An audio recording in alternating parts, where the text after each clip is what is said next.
یہ درس و تفسیر کی مجلس، یہ قرات قرآن کی مجلس، یہ تصحیح قرآن کی مجلس، یہ توحید و ایمان کی مجلس، وہاں علماء کرام بیٹھے، کوئی ظہر کے بعد وقت دے رہا ہو، کوئی عصر کے بعد وقت دے رہا ہو، کوئی مغرب کے بعد وقت دے رہا ہو، اور ہمارے بچے، جوان، بوڑھے سب ان کے پاس جائے اور ان زندوں سے علم حاصل کرے اور تازہ علم حاصل کرے اور اپنے اندر داخل کرے، اس لیے کہ خیر القرون کا علم ایسا ہی تھا، خیر القرون کا علم ایسا ہی تھا کہ ساری مجلسیں مسجدوں میں لگا کرتی تھی۔ آپ تاریخ اٹھا کر کے دیکھیے گا، امام بخاری رحمت اللہ علیہ جو مصیبت میں آئے تھے وہ ٹیوشن نہ پڑھانے کی وجہ سے آئے تھے، آپ کو تاریخ اٹھانے پر پتہ چلے گا۔ امام بخاری رحمت اللہ علیہ جو مصیبت میں آئے تھے وہ ٹیوشن نہ پڑھانے کی وجہ سے آئے تھے۔ حاکم بخارا نے کہا تھا آپ سے کہ آپ میرے گھر پر آئے اور میرے گھر پر آ کر میرے بچوں کو پڑھائے۔ انہوں نے کہا کہ حدیث کی عظمت بڑی دو بالا ہے، میں حدیث کا علم لے کر تیرے گھر، تیرے محل پر آؤں، تیرے بچوں کو پڑھاؤں، میں حدیث کے علم کو ذلیل نہیں کر سکتا۔ تیرے بچوں سے کہہ دے کہ مسجد میں میری مجلس لگتی ہے، اسی میں آیا کرے، سب کے ساتھ زانوی تلمذ اختیار کیا کرے اور وہیں آ کر کے علم حاصل کیا کرے۔ اس پر ناراض ہو کر کے پھر انہیں بخارا سے شہر بدر کیا گیا تھا۔ ہم نے تو اکثر علم آج ٹیوشنوں کے حوالے کر دیا۔ میں سمجھتا ہوں اس سے بڑا مکروہ عمل کوئی نہیں ہے۔ کسی کو اگر میری نظریے سے اختلاف ہو تو ہوتا رہے۔ ہم اگر علم دوسروں کے پاس لے جا کر کے دیں گے تو علم اب ہمارے ہاتھوں سے اپنی عزت کھوئے گا۔ مجبور کریں، اسی کے لیے مکاتب قائم کرے، اسی کے لیے مدارس قائم کرے۔ آپ کنوؤں کو پیاسوں کے پاس مت پہنچاؤ، بلکہ پیاسوں کو کنوؤں کے پاس لانے کی کوشش کرو۔ ہاں یہ اور بات ہے کہ تم علم سارے عالم میں بادل بن کر کے برساؤ، لیکن علم کی اہمیت اپنی جگہ باقی رکھو، علم کی طاقت اپنی جگہ باقی رکھو۔ علم اپنی ذات کے اندر ایک جوہر ہوتا ہے، علم اپنی ذات کے اندر ایک گوہر ہوتا ہے۔ علم شاہوں کو جھکانے کی طاقت رکھتا ہے، علم بادشاہوں کو اونچائی سے نیچے کی طرف لانے کی طاقت رکھتا ہے۔ اللہ نے علم میں جو گوہر اور جو جوہر چھپا رکھے ہیں اس کا مقابلہ کائنات میں کبھی کسی سے نہیں ہوتا۔ اس لیے اللہ نے عزت علم اور عمل دونوں کے ساتھ لگا رکھی ہے، علم اور عمل دونوں کے ساتھ جوڑ رکھی ہے۔ اگر علم کے ساتھ عمل مل جاتا ہے تو وہ آدمی کہاں کے کہاں پہنچ جاتا ہے۔ اور یہ سارا مجمع یوں نہ سمجھے کہ عالم بننے کی ایک عمر ہوتی ہے، حافظ بننے کی ایک عمر ہوتی ہے، قاری بننے کی ایک عمر ہوتی ہے۔ یہ بات چھوڑ دیجئے۔ ہم تو یہ چاہ رہے ہیں کہ آپ کی بھویں سفید ہو گئی ہو اور آپ علم سیکھنے کی کوشش کر رہے ہو۔ آپ کی زبان میں لکنت طاری کیوں نہ ہو اور آپ کے ہاتھوں میں کپ کپی طاری کیوں نہ ہو اور آپ راشا کے مریض کیوں نہ ہو اور آپ سے لفظ اللہ بھی صحیح کیوں نہ بولا جا رہا ہو، آپ اس عالم میں بھی علم سیکھنے کی کوشش کریں۔ علم سیکھنے کی کوئی عمر نہیں ہوا کرتی، علم سیکھنے کا کوئی زمانہ نہیں ہوا کر سکتا ہوتا، بلکہ عزیز و بزرگ اور دوستو، آدمی ماں کی گود سے قبر کی گود تک علم سیکھ سکتا ہے، علم حاصل کر سکتا ہے۔ ہمارے ہندوستان کے ایک محدث گزرے ہیں جو برہان پور کے تھے، انہوں نے کتاب لکھی ہے، کتاب کا نام تھا، بلکہ ہے ابھی تو کتب خانوں میں بڑے تذاکر اور احتشام کے ساتھ وہ کتاب پائی جاتی ہے۔ اس کتاب کا نام تھا کنز العمال۔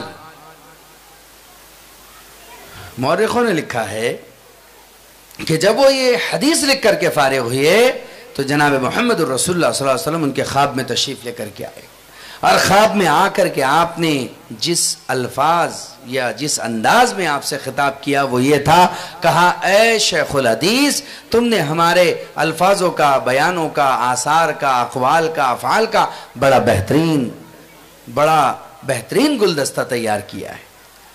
تو صاحب کنز العمال، ان کا نام تھا شیخ علی متقی، آج بھی ان کے نام سے ایک مدرسہ ہے جو وہاں پر مولانا مفتی رحمت اللہ صاحب غالباً دامت برکاتہم چلاتے ہیں۔ اس زمانے میں خانقاہ بھی تھی بہت بڑی، برہان پور میں اب بھی غالباً اس کے کچھ آثار ہے.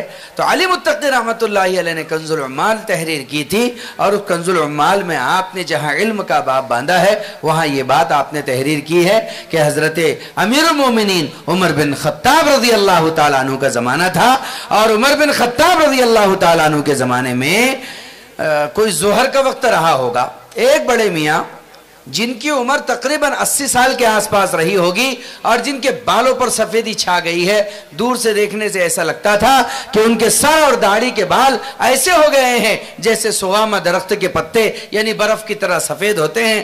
وہ اپنے اونٹ پر سفر کر کے چلے آ رہے تھے کہاں کے؟ وہ ملک شام کے تھے. ملک شام سے چلے آ رہے تھے سفر کرتے ہوئے. ملک شام کہاں؟ مدینہ المنورہ کہاں؟ عرب و ملک کہاں؟ یہ عجم کا وہ حصہ کہاں؟ اور شامی علاقہ کہاں؟ آپ ملک شام سے سفر کر کے، نبیوں کی زمین سے سفر کر کے وہ مدینہ المنورہ کی طرف آ رہے تھے. تحقیق سے پتا چلا کہ اونٹ کا سفر 2 مہینے کا ہوتا تھا، کہ 2 مہینے کا سفر کر کے آدمی جب منتہا پر پہنچتا تھا تو وہ مدینہ المنورہ ہوتا تھا. 2 مہینے کا سفر کر کے اس زمانے میں بڑے میاں 80 سال کی تقریباً عمر میں، جس زمانے میں ان کے سر اور داڑھی کے بال بالکل سفید ہو چکے تھے، سفر کر کے مدینہ المنورہ آ رہے تھے. سوچو تو صحیح کہاں سوئے ہوں گے راستے میں؟ سوچو تو صحیح یہ 60 دن 7 راتیں کیسی بتائی ہوگی؟ راستے میں قزاقوں کا ڈر، لٹیروں کا ڈر، ڈاکوں کا ڈر، چوروں کا ڈر، اچکوں کا ڈر، ایسے لوگوں کا ڈر کہ کہیں لوٹ لیے جائے، کہیں جان سے مار دیے جائے، کہیں کوئی قاتل جان لے لے، کچھ بھی ہو سکتا تھا. پھر آپ نے 60 دنوں تک کیا کھایا ہوگا، کیا پیا ہوگا؟ بہرحال توشہ ساتھ میں ہوگا، ایک اونٹ آپ کے ساتھ میں ہے. اونٹ کو کیسے چرایا ہوگا، اس کو کیسے پلایا ہوگا، کتنے گھنٹے چراتے ہوں گے، کتنے گھنٹے پلاتے ہوں گے، کہاں سے پانی لائے ہوں گے؟ بہرکیف یہ اس لیے سوچا جا رہا ہے کہ اس عمر میں ایک آدمی یعنی 80 سال کی عمر میں ایک بوڑھا شخص وہ مدینہ المنورہ کی طرف آ رہا ہے. جب وہ مدینہ المنورہ پہنچے اور مسجد نبوی کے سامنے آئے، ایک پتھر تھا، اس پتھر سے آپ نے اپنے اونٹ کو باندھ دیا. اس پتھر سے آپ نے اپنے اونٹ کو باندھ دیا اور باندھ کر کے کمر سیدھی کی تھی تاکہ مسجد کی طرف جائے. ہوا کے جھکڑ چل رہے تھے، دھول اڑ رہی تھی، ریت کے ذرات بکھر رہے تھے کہ اچانک امیر المومنین عمر بن خطاب رضی اللہ تعالیٰ عنہ مسجد نبوی سے باہر نکلے. ان کی نگاہ سیدھے ان بڑے میاں پر پڑی جو کمر سیدھا کر رہے تھے اونٹ کی نکیل باندھ کر کے. تو دیکھا ایسا لگتا ہے یہ کوئی ہمارے علاقہ حجاز کا آدمی نہیں ہے، یہ کسی دوسرے ملک کا آدمی لگتا ہے. تو ان کے قریب آئے اور ان کو سلام کیا امیر المومنین عمر بن خطاب رضی اللہ تعالیٰ عنہ نے. اور سلام کرنے کے بعد امیر المومنین نے یہ کہا کہ بڑے میاں آپ مدینے کے تو نہیں لگتے، حجاز کے تو نہیں لگتے، کہاں کے ہو، کہاں سے آ رہے ہو؟ تو بڑے میاں نے کہا کہ میں ملک شام سے آ رہا ہوں. تو امیر المومنین نے کہا وما لنا ولی اہل الشام، کہ ہم سے ملک شام والوں کو کیا کام پڑ گیا کہ تم اپنے ملک سے یہاں آ رہے ہو اتنے دور کا سفر کر کے؟ کیا بات ہے، کیا مقصد ہے، تم کیوں آئے ہو مدینہ المنورہ؟ تو ان بڑے میاں نے بڑے سادگی سے جواب دیا کہ حضرت بات کچھ نہیں ہے، میں تو بس مدینہ المنورہ التحیات سیکھنے کے لیے آیا ہوں. یہ جملہ سننا تھا کہ امیر المومنین عمر بن خطاب رضی اللہ تعالیٰ عنہ کی آنکھ میں آنسو آ گئے، ڈب ڈباتی آنکھوں سے اور ہچکتی سسکتی زبان سے امیر المومنین نے اس وقت یہ کہا تھا بڑے میاں قسم الذات کی جس کے قبضے میں عمر کی جان ہے، اگر آپ اسی مقصد کے لیے آئے ہیں کہ آپ کے اتنے دور دراز کا سفر کر کے مدینہ المنورہ میں آنا صرف التحیات سیکھنے کی غرض ہے، عمر گواہی دیتا ہے اللہ آپ پر جہنم کی آگ حرام کر دے گا. اس عمر میں لوگ مدینہ جا کر کے التحیات سیکھ رہے تھے، اس عمر میں لوگ مدینہ جا کر کے اپنی نمازوں کو درست کر رہے تھے. میرے عزیز و بزرگ اور دوستو، علم سیکھنے کی کوئی عمر نہیں ہوا کرتی. رسول اللہ صلی اللہ علیہ وسلم نے اپنے آپ کو معلم بتایا ہے، فرمایا انما بعثت معلما، بس بات یہی ہے کہ مجھے اللہ نے معلم بنا کر کے بھیجا ہے، تعلیم دینے والا بنا کر کے بھیجا ہے، علم سکھانے والا بنا کر کے بھیجا ہے. اس لیے جناب محمد الرسول اللہ صلی اللہ تعالی علیہ وسلم علم سکھانے میں ساری کائنات کے استاذ ہیں. آپ کے بھی میرے بھی ساری کائنات کے. عائشہ نے آپ سے علم لیا, سارے صحابہ نے آپ سے علم لیا, اگلوں نے آپ سے علم لیا, پچھلوں نے آپ سے علم لیا, یہاں تک کہ آسمان کے فرشتوں کی تاریخ اٹھا کر کے پڑھیں گے تو کئی وہ ملیں گے جنہوں نے خود رسول اللہ صلی اللہ تعالیٰ علیہ وسلم سے علم لیا ہے. تو آپ صلی اللہ علیہ وسلم نے اپنی حیثیت ایک معلم کی بنائی ہے. اس لیے میں تو علماء اکرام سے کہتا ہوں, آپ کے لیے میرے لیے دو نسبتیں کائنات میں اتنی بڑی ہے کہ ان نسبتوں کے ہوتے ہوئے نہ کسی کے دال کی ضرورت ہے, نہ کسی کے مال کی ضرورت ہے, نہ کسی کے روٹی کی ضرورت ہے, نہ کسی کے بوٹی کی ضرورت ہے, نہ کسی کے بڑی کی ضرورت ہے, نہ کسی کے چھوٹی نہ کوٹھی کی ضرورت ہے. کس چیز کی ضرورت نہیں. پہلی نسبت تو یہ ہے کہ محمد الرسول اللہ صلی اللہ علیہ وسلم نے علم کے حاصل کرنے والوں کو اپنا وارث کہا ہے. کیا کہا ہے؟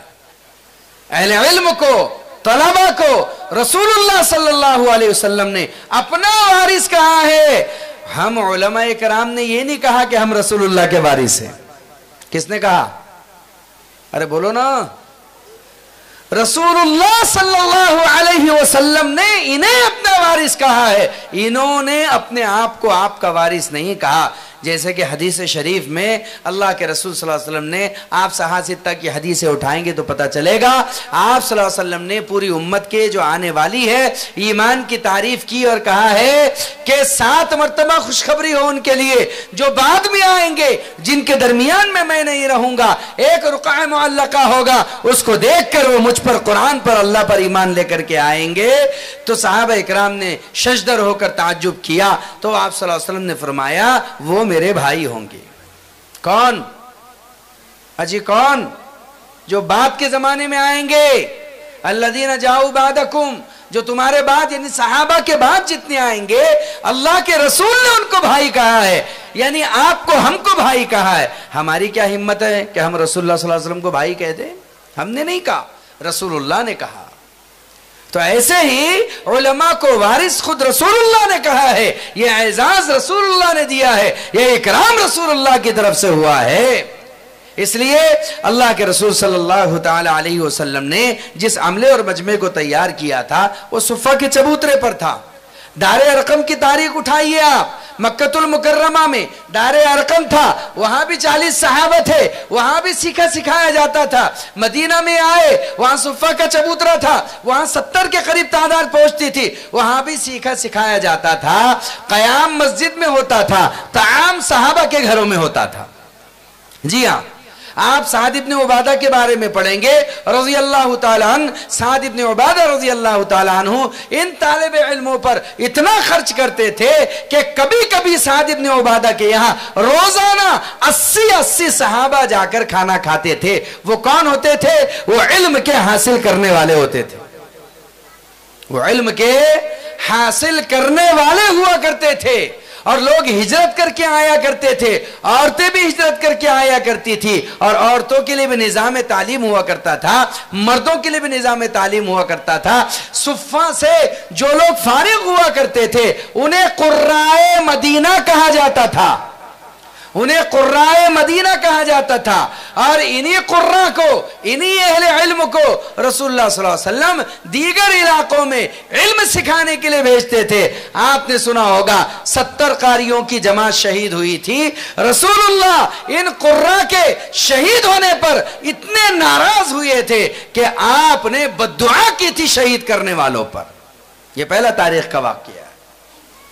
تو ان سے کام لیا گیا, اہل علم سے, تبلیغ کا بھی, تعلیم کا بھی, تدریس کا بھی, اور بعد کے زمانے میں تصنیف کا بھی, تالیف کا بھی, اور بعد کے زمانے میں تزکیہ کا بھی, خانقاہ کا بھی. تو یہ علم ہے, یہ مدارس ہیں جن کے ذریعے سے ساری دنیا میں اچھال بھی آئے گا, ابال بھی آئے گا. اس لیے اس زمانے میں لوگ ان پر خرچ کرنا اپنے لئے فخر کی بات سمجھتے تھے. حضرت عمر رضی اللہ تعالیٰ عنہ کا جب زمانہ آیا تو 40 لاکھ مربع میل زمین عورس چورس وہ قبضہ اسلام میں آ چکی تھی, لیکن اس زمانے میں کوئی ایسا پختہ نظام نہیں تھا کہ وہاں علم کا اہتمام کیا جائے. امیر المومنین عمر بن خطاب رضی اللہ تعالیٰ عنہ نے مسجد نبوی میں 2 صحابہ کو, جس میں حضرت ابی بن کعب رضی اللہ تعالیٰ عنہ بھی تھے, 2 صحابہ کو 15,000 دینار بعض روایت میں 1500، بعض میں 15,000 دینار پر وہاں معلم بنا کر کے رکھا تھا جو مدینے کے بچوں کو مسجد نبوی میں تعلیم دیا کرتے تھے۔ نظام تھا، اس لیے ان نظاموں کو زندہ کرنا ہے۔ ان نظاموں سے دین بھی زندہ رہے گا، اسلام بھی زندہ رہے گا۔ تھوڑا سا اپنے جیب کو دھکا لگا لیا کرو، تھوڑا سا اپنے جیب کو دھکا لگا لیا کرو۔ یاد رکھو، آدمی کا سب سے قیمتی پیسہ وہ ہوتا ہے، سب سے قیمتی پیسہ وہ ہوتا ہے جو مسجد، مدرسہ، راہ خدا ان مقامات پر خرچ کرے۔ اعلیٰ درجے کا پیسہ ہوتا ہے۔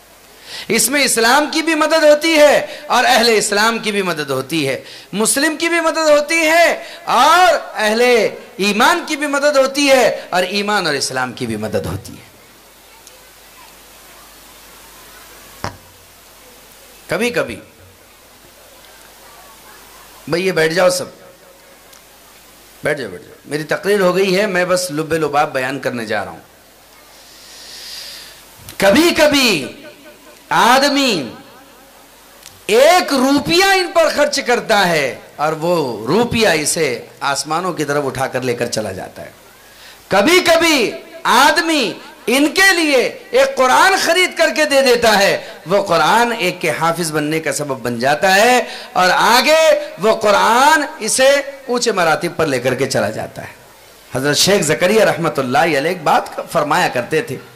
حضرت شیخ کہتے تھے کہ اے لوگو، رسول اللہ صلی اللہ علیہ وسلم کا مشورہ ہے، عالم بنو، طالب علم بنو، ان کی سننے والے بنو، ان سے محبت کرنے والے بنو، ان کی مخالفت کرنے والے مت بنو کہ تم ہلاکت میں پڑ جاؤ گے۔ رسول اللہ صلی اللہ علیہ وسلم فرماتے تھے امت کے لیے یہ باتیں، حضرت شیخ فرماتے تھے زکریا رحمت اللہ علیہ اس حدیث کے عکس کو لے کر کے کہ تم اپنے بچوں کو حافظ بناؤ، اس لیے کہ جس شخص نے اپنے بچے کو حافظ بنایا، اللہ رب العزت کل قیامت کے دن اس کے ماں باپ کو ایک ایسا تاج پہنائیں گے جس کی روشنی سورج کو بھی ماند اور پھیکا کر دے گی۔ لیکن اگر تمہارے بچے نہیں ہیں، اپنے بچوں کو تم حافظ نہ بنا سکے، کسی غریب یتیم مسکین بچے کو حافظ بنا دو، اگر وہ بچہ حافظ ہو گیا، اگر وہ بچہ حافظ بن گیا تو اللہ کی ذات سے قوی امید ہے اور یقین ہے اللہ کی ذات پر کہ جس طریقے سے اجر اس کے ماں باپ کو ملے گا، حافظ بنانے کا اجر تم کو بھی ملے گا۔ یہ تو سارا مجمع کر سکتا ہے، ارے کر سکتا ہے کہ نہیں کر سکتا ہے؟ ہم میں سے ہر ایک کر سکتا ہے۔ ذرا سا آگے آنے کی ضرورت ہے۔ لوگ سالانہ رسومات پر پیسے خرچ کرتے ہیں، منگنیوں پر خرچ کرتے ہیں، اور پتہ نہیں کوئی اڈے بڈے پر خرچ کرتا ہے، کوئی ادھر ادھر ٹورسٹ پر خرچ کرتا ہے، گھومنے پھرنے پر، اور پتہ نہیں کیسے کیسے کاموں پر خرچ کرتا ہے، لیکن اس کی زندگی میں اس دین کے کام پر اور بلکہ اصل دین کے کام پر خرچ کرنے کے لیے کوئی جگہ ہی نہیں ہے اور کوئی اس کے پاس حصہ ہی نہیں ہے۔ میں نے تاریخ میں محمود غزنوی کے ایک واقعہ پڑھا، اس واقعے سے جو بات سمجھ میں آئی وہ میں آپ کو سمجھانا چاہتا ہوں۔ جو بات میں نے سمجھی اس واقعے سے، اسے آپ بھی سمجھیے اور ہم سب اسے سمجھیں، اس لیے کہ ہمارے یہاں مشہور ہے، محاسب مت بنو میرے بزرگوں، حساب اللہ کے ذمہ چھوڑو، تم اپنے نیکی کے کام کو کرتے رہو، تم نیکی بجا لاتے رہو، تم نے اگر کھوٹے کو بھی دے دیا تو انشاءاللہ اللہ کی ذات سے امید کرو، تم اگر دھوکے میں بھی گرے تو اللہ کے ہاں کہیں نہ کہیں تمہیں اجر مل جائے گا، اگر کوئی تمہیں دغا دے گیا تب بھی تمہیں اجر مل جائے گا، لیکن چند ایک کی وجہ سے آدمی کو کچھ ایسا نہیں کرنا چاہیے جس کی وجہ سے پوری دنیا کے اندر دین کی بدنامی ہو، اہل علم کی بدنامی ہو۔ لوگوں نے اس کو شیوہ بنا رکھا ہے، بلکہ بعض لوگ مدرسوں کی معاونت سے روکتے ہیں، بعض لوگ تعاون سے روکتے ہیں، بعض لوگ خرچ کرنے سے روکتے ہیں۔ یہ نہایت نٹھلے درجے کی بات ہے کہ آدمی کو ان مدارس و مکاتب و مساجد پر خرچ کرنے پر روکا جائے اور ٹوکا جائے، نٹھلے درجے کی بات ہے۔ محمود غزنوی اس ملک کا بادشاہ گزرا ہے کسی زمانے میں غزن کا۔ اس کو بعض علماء اکرام نے دیکھا کہ وہ غمگین رہتا ہے، تو علماء اکرام نے اس سے پوچھا کہ محمود ہم دیکھتے ہیں کہ آپ غمگین نظر آتے ہو، کیا بات ہے، اس غم کی علت کیا ہے، اس غم کی وجہ کیا ہے؟ تو انہوں نے کہا نہیں، غم کی کوئی وجہ نہیں ہے، اکثر کچھ سوالات میرے ذہن میں گھومتے رہتے ہیں۔ کہا کیا سوالات ہے؟ کہ میں یہ سوچتا ہوں ان علماء میں ایسا کیا رکھا ہے کہ رسول اللہ نے انہیں اپنا وارث کہا ہے؟ مجھے کبھی کبھی شبہ ہوتا ہے کہ یہ حدیث صحیح بھی ہے یا نہیں۔ دوسرا میں کبھی یہ سوچتا ہوں کہ میں وہ کون سا کام کروں کہ جس کے کرنے کی برکت سے مجھے رسول اللہ کی زیارت اس دنیا میں نصیب ہو جائے، اسی زندگی میں رسول اللہ کا دیدار کر لوں۔ اور تیسرا جو مجھے بات کھلتی رہتی ہے وہ بات یہ ہے کہ اکثر لوگ میرے بارے میں یہ باتیں کرتے ہیں کہ تو سبکتگین کا بیٹا نہیں ہے، بلکہ بچپن میں سبکتگین کو ایک غلام ملا تھا، اس نے غلام کی پرورش کی، وہی تو غلام ہے۔ تو میں پریشان ہوں کہ میں سبکتگین کا بیٹا ہوں یا سبکتگین کا غلام ہوں، میں اس بارے میں پریشان رہتا ہوں۔ یہ اکثر ایک سوال تھا۔ بہرکیف اللہ کی شان، ایک مدرسے کا طالب علم ایک بنیے کی دکان کے باہر کھڑا ہوا تھا، اس کے کیواڑوں سے درازوں سے روشنی باہر چھلک رہی تھی۔ وہ طالب علم اپنے قرآن کا یا کوئی سپارہ لے کر کے وہاں کھڑا تھا، سبق یاد کر رہا تھا۔ آئندہ کل اسے اپنے استاد کو اس سبق کو سنانا تھا اور اس سبق کو بیان کرنا تھا۔ پریشان تھا، اس لیے وہ دراز میں سے نکلنے والی ہلکی سی وہ روشنی جو چراغ کی تھی اس میں اس سپارے کو یاد کر رہا تھا۔ اچانک بادشاہ محمود غزنوی کی سواری وہاں سے گزری۔ سواری پر بڑے بڑے چراغ ہوا کرتے تھے جو تیل سے جلا کرتے تھے، اور جب وہ سواری چلتی تھی اس کی روشنی چاروں طرف پھیل جاتی تھی۔ چنانچہ جب یہ روشنی بڑھی اور اس بچے کے چہرے پر پڑی تو بچہ بے ساخت تھا، اس روشنی کے تابع ہو گیا اور اس کے پیچھے چلتا گیا یہاں تک کہ بادشاہ کی سواری محل میں داخل ہو گئی اور یہ بچہ بھی پڑھتے پڑھتے اس محل میں داخل ہو گیا۔ اب جب صدر دروازہ بند کرنے کا یعنی مین گیٹ بند کرنے کا موقع آیا تو دیکھا کہ بادشاہ سواری سے اتر رہے ہیں اور ان کی سواری کے پیچھے ایک بچہ ہے جو کچھ پڑھ رہا ہے۔ تو فوراً دوڑ کر کے سپاہی آئے اور انہوں نے اس بچے کو دھر دبوچا۔ سوچا شاید کسی کا جاسوس ہے جو بادشاہ کی سواری میں چھپ کر کے بھیجا گیا ہے۔ چنانچہ اس بچے کو پکڑا گیا، اس کے ہوش ٹھکانے آئے، وہ پڑھتے پڑھتے چونک گیا۔ تو چیخ کر کے سپاہیوں نے کہا کہ حضور ایسا لگتا ہے کسی نے اس بچے کو جاسوسی کے لیے بھیجا ہے، اسی لیے یہ آپ کے سواری کے پیچھے چپکے سے آ گیا ہے۔ محمود غزنوی نیچے اترے، اس بچے کے پاس آئے اور آ کر کے کہا کہ بولو بچے تم کیسے اس محل میں داخل ہو گئے، یہ رات کا وقت ہے۔ تو بچہ ڈر گیا تھا، سہم گیا تھا۔ سہمے ہوئے ڈرے ہوئے اس بچے نے کہا کہ حضور مجھ سے خطا اور غلطی ہو گئی، بات کچھ نہیں ہے، کل مجھے اپنے استاذ کو یہ سبق سنانا ہے، یہ سپارے کا حصہ مجھے یاد نہیں تھا، میں پریشان تھا۔ ایک بنیے کی دکان سے وہ کیواڑ کی دراز سے کچھ روشنی باہر آ رہی تھی، میں اس روشنی میں پڑھ رہا تھا، لیکن اچانک آپ کی سواری گزری، روشنی زیادہ تھی، میں روشنی کے پیچھے چل پڑا، مجھے خبر نہ ہو سکی کہ کب آپ کا محل آ گیا اور کب آپ کی سواری محل میں داخل ہو گئی، میں سواری کے پیچھے پیچھے آ گیا، مجھ سے غلطی ہو گئی ہے۔ تو پوچھا محمود غزنوی نے کیا تمہارے یہاں مدرسے میں روشنی کا انتظام نہیں ہے؟ اس نے کہا کہ نہیں، ہمارے یہاں پر رات میں جلانے کے لیے چراغوں میں تیل نہیں ہے، اس لیے بچے دن میں پڑھ پاتے ہیں، رات میں اندھیرے میں رہنا پڑتا ہے۔ یہ سن کر کے بڑی غیرت جاگی محمود غزنوی کی۔ سلطان محمود غزنوی نے اسی وقت اپنے وزیر مالیات و خزانہ کو بلایا اور کہا کہ غزن کے مدرسوں میں چراغوں میں جلانے کے لیے تیل نہیں ہے، تم کیا کر رہے ہو؟ جاؤ جا کر کے غزن کے مدرسوں میں روشنی کرو، اور سنو اس میں دیری نہیں ہونا چاہیے، میرے بات کے ختم ہونے تک سارے کے سارے شہر و علاقوں کے مدرسوں میں راتوں رات چراغوں میں تیل کا انتظام ہو، اور جب تک یہ مدرسے چلتے رہے ان کا انتظام حکومت کے خزانے سے ہو۔ اعلان کرا دیا، راتوں رات چاروں طرف جتنے مدارس و مکاتب چلتے تھے سارے کے سارے چراغوں میں تیل ڈالا گیا اور روشن کیے گئے۔ اللہ کی شان، تہجد کا وقت تھا، صبح کا۔